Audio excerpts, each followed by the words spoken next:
Now this is a real game changer for all of you. This is problem solving, innovation, creativity, new solutions to old problems. This is you being absolutely cutting edge in an era of artificial intelligence, when anything that can be automated will be automated. This is your career insurance for the future. A few years ago, I had the opportunity to hang out at an event like this with Steve Wozniak from Apple Computer. He spoke before me, I spoke right after.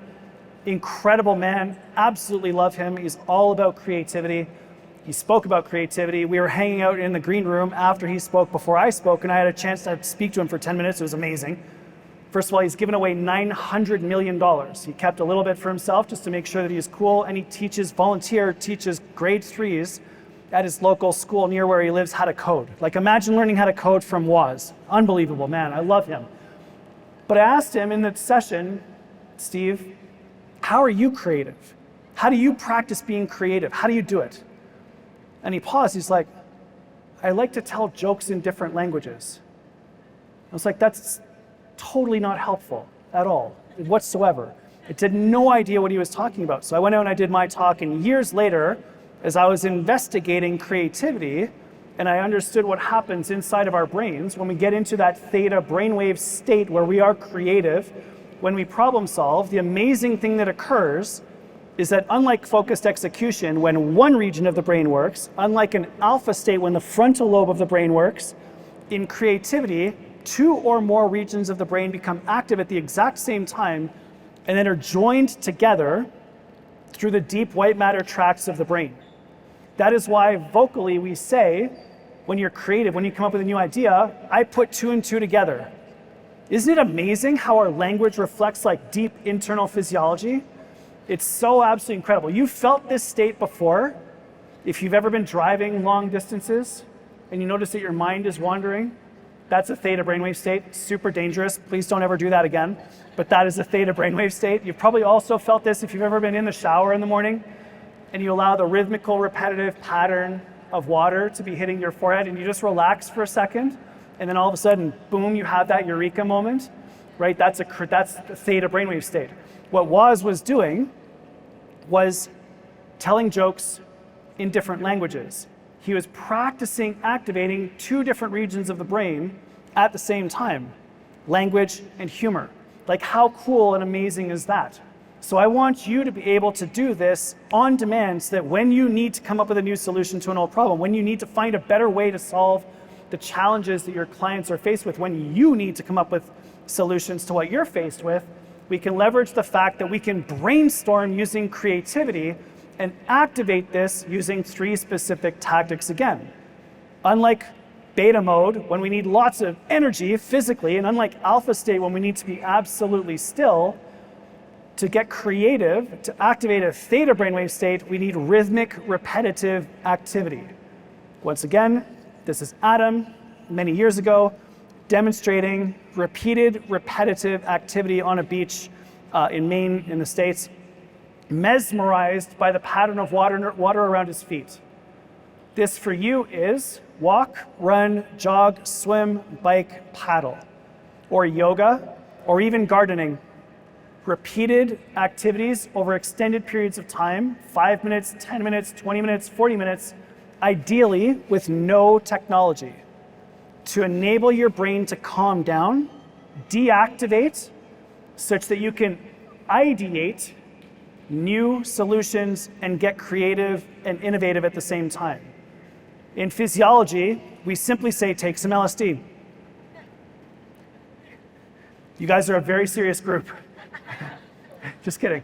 LSD in my world is long, slow distance, not the drug.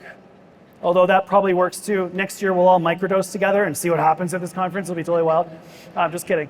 But long, slow distance, walk, run, jog, swim, bike, paddle for longer than 5 minutes, maybe 10, 20, 40 sometimes, to the point where you notice that your active thinking has stopped and your mind is wandering.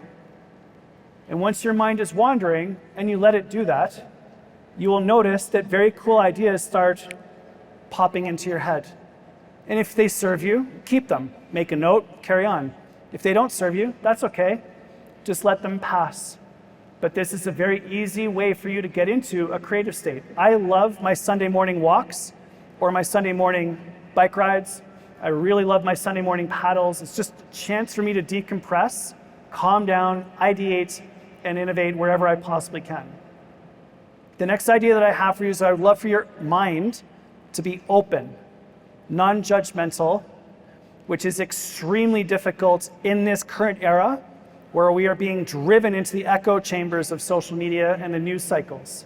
Whatever you look at, whatever you say, the algorithm will simply feed you more of the same to try to keep your attention on the platform to sell you an ad. I submit to you with deep love and respect that the ability to open your mind to alternative positions is so important right now. Last week I was in Florida and I had an incredible conversation with an old friend of mine who has very different political views from me, but it was an amazing 2.5-hour lunch because I was just curious. Not saying I'm agreeing, but I was just curious, and this is a practice. This is a practice that can be cultivated right now, and it's really, really important that we do so because for the last 3 years, we've all been feeling like this. And the fact that I have this photo of my son breaks my heart that he felt this way. I'm a medical professional. We did what we needed to do, but my gosh, this has been hard. And I want us to heal. I want Adam to heal. I want you to heal. And the way for us to do that, I truly believe, is by cultivating an open, quiet, and non-judgmental mind such that we can start to listen again, such that we can be curious, such that we can navigate a better path forwards. And the way to do that, I believe, is some sort of a mindfulness and meditation practice, and there's many different forms. It can be walking, it can be painting, it can be journaling, it can be prayer, it can be formal meditation. I love Headspace, Calm works as well. And that's Adam practicing a little bit of this before he went to bed one night. And I think the magic number is around 15 minutes. And the reason why 15 minutes is so powerful is that it is 1% of your day. This audience understands compound interest. Imagine if you were 1% better consistently over an extended period of time. It's not 1 plus 1 plus 1 plus 1. It's 1.01 times 1.01 times 1.01 times 1.01, such that in 1 year, 365 times, you improve by a factor of 38. Not percent, a factor of 38. That's how I did Ironman in 12 months. My first workout was literally walking around the cardiac ward with my stack of stuff sticking into my arm. Right? 12 months later, I was able to do Ironman. That's exactly what we're doing here. Micro changes consistently over an extended period of time. And when we leverage the power of mindfulness, which is being in the present moment, with meditation, which is the practice of returning your attention to the present moment over and over and over again, we end up in an amazing, powerful place where we can be here now more often. So if you can practice 1% of your day to being here now, that could be a deep conversation with a loved one, could be listening to music, prayer, reading, journaling, gardening, whatever it is, don't care, but 15 minutes a day for you to be with you alone with your thoughts here now. And then the final piece of this puzzle is also to leverage the power of solitude. I don't want you to be lonely. I just want you to think about maybe there's some times where you need to be alone and that's totally okay. The Beatles created Abbey Road Studios as a place where they could go to be completely alone with their producer to do their best work in a defended environment such that they would not be interrupted, so that their creativity could just flow. I think there's a very cool documentary about the Beatles on Apple TV Plus. If you've got that, watch it, because you can actually see them create their final album. And the takeaways from that are absolutely fantastic. My creative place is out on the paddleboard. You can actually kind of see me over there on the left. And my time to be on the paddleboard is when the sun comes up in the morning. Rhythmical, repetitive movements on the water, exercising, and I have learned not to take my phone with me because I have 2 iPhones on the bottom of Lake Ontario outside of Toronto now. I no longer take my phone with me, but that is my space. I would love for you to think about your space as well. Where is it easy for you to go to be alone? Might be with alone you, but it could be alone with you and your partner to talk about your family life. It could be you and your team, you and the people that you work with, you and your colleagues to brainstorm a better path forwards. But that defended space and time is a superpower.